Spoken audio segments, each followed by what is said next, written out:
শুভেচ্ছা জানাচ্ছি সবাইকে। নোয়াখালীর মেয়ে রোকসানার হাতের রান্না সত্যিই সবাইকে মুগ্ধ করেছে।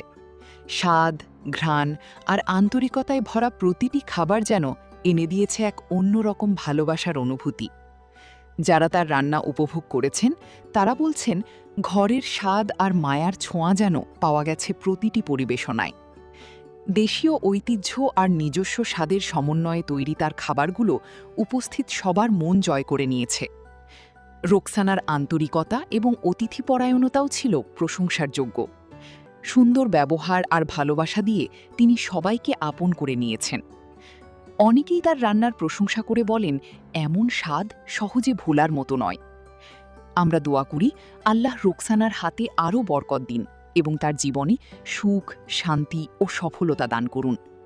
সব মিলিয়ে নোয়াখালীর মেয়ে রোকসানার অসাধারণ রান্না হয়ে উঠেছে সবার জন্য এক স্মরণীয় অভিজ্ঞতা।